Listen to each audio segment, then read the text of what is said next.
Welcome, Buff fans, to the WT Coaches Show, brought to you by Texas Ford. I'm your host, Kelton Weens, and we have head men's basketball coach Rick Cooper in studio with us today. Now, Coach, you started off the season with 2 straight weeks on the road. You first went to Newman University. Can you break down those 2 games at Newman? Yeah, you know, we over in Wichita, played over in Wichita against a really good, or a team that I think is going to be good, and I know they're well coached, Northeastern State from Tahlequah, Oklahoma, a former LSC school. Played them in the opening round, and you know, it was a typical Northeastern WT game. Thankfully, defensively oriented, I guess, and we're able to sneak away with a win there. And then we played a good Missouri S&T team from the Great Lakes Conference, so that was new for us.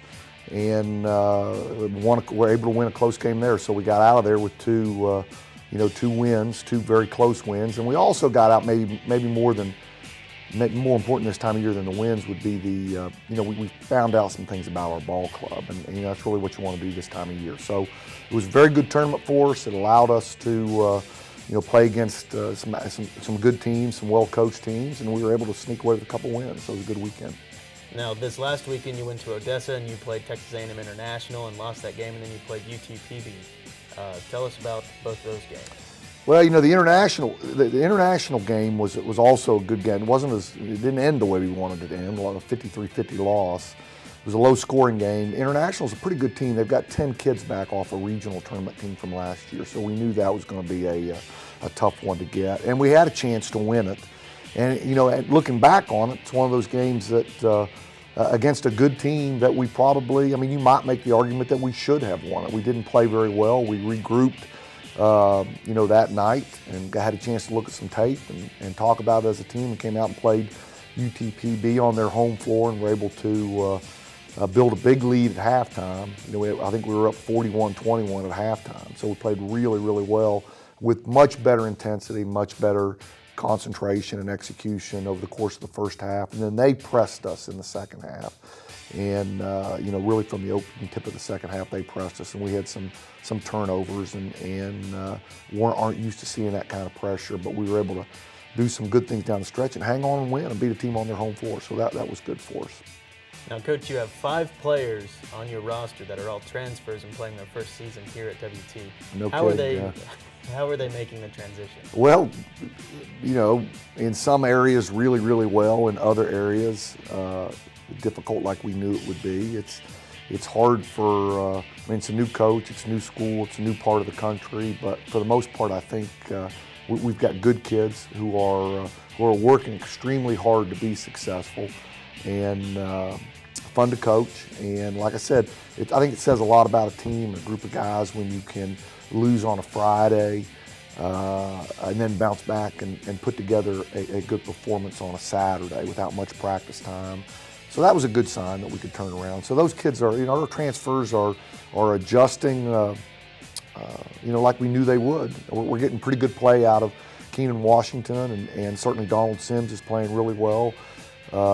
Tez is not really a transfer, but he's a freshman, and he had a great game we thought his best game on Saturday night against UTPB. So we're making the adjustment. It's going to take some time. There's going to be some bumps along the way.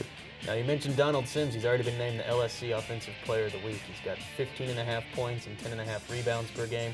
What do you really like about this kid? Well, Donald, and in all honesty, Donald's still learning the game. He is. I think he has the potential. His upside is really, really high. His potential to be a very good player. He takes. He's not fancy, but he's very efficient. If you take a look at his shooting percentage, it's really good. And the other thing, and I think this, our fans know this, he rebounds the ball, and that leads, that helps put our team in position to win. So we like what he's doing right now, and we think he can get a whole lot better. Now, Coach, you have the week off before you play Rema Bible next Tuesday. What are you going to do with your kids over Thanksgiving? Well, we're gonna actually take a couple days off, because with that much time, that does provide you the opportunity to take some time off. We've got a couple kids injured. Tyshawn Edwards didn't play in that game against UTPB because of a sprained ankle, and Keenan is banged up a little bit with a back. So it gives us some time to heal up, take a couple days off. That rest will do those kids good. And then we're going to try to fix some things we're not doing as well. We're going to look at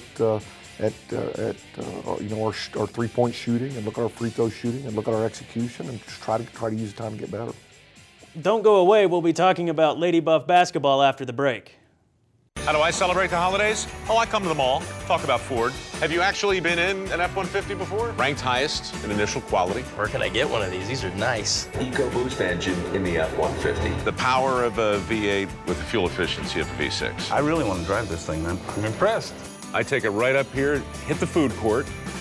Now get a Ford F-150 Texas Edition with 0% financing for 66 months or up to $8,500 in total savings. See your best in Texas Ford dealers. Welcome back, Buff fans, to the WT Coaches Show, brought to you by Texas Ford. We have women's basketball coach Krista Gerlich in the studio with us. Now, Coach, you opened the season up with a loss to Northwestern Oklahoma State. Break that game down for us. Well, first of all, we went over there with 8 players.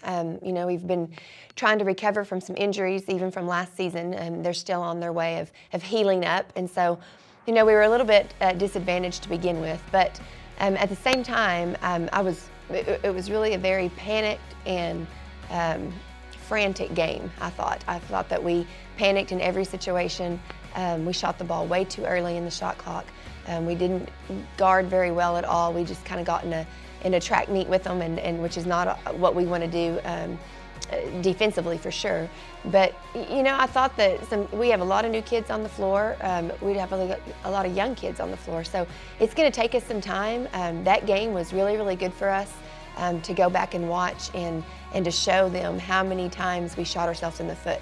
We just couldn't get something going. Something about that game was that was interesting on the stat line was that we shot 50 more shots than they did. We missed actually 50 more shots than they, than they even took. They took 47. We missed 50. So we did not shoot the ball very well at all. And a lot of that is rush, not being confident at the end of a play. We might execute a play, but we got to finish the play to get points on the board.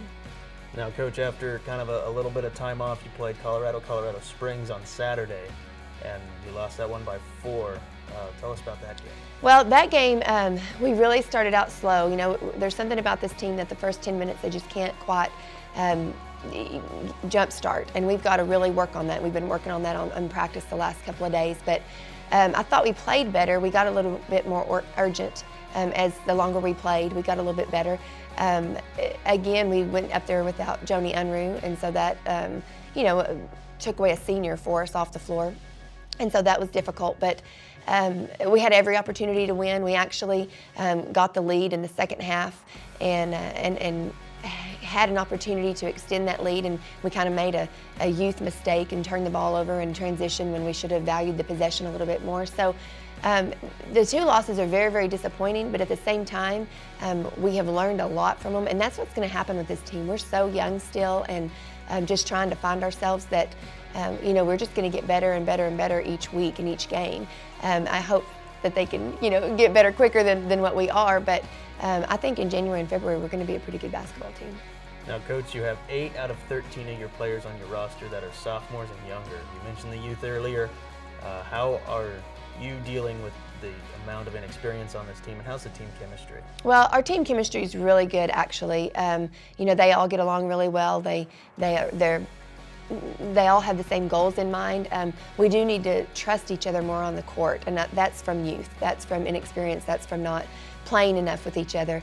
We don't really trust that we're going to make the right cut in the offense, or that we're going to, be where we're supposed to be in the second line of defense or something like that on the defensive end. But youth. I love coaching young kids because they're only going to get better, and our future is going to be very bright. And we have several that are injured. We actually just have 3 upperclassmen that are healthy and playing. So that's pretty tough to do.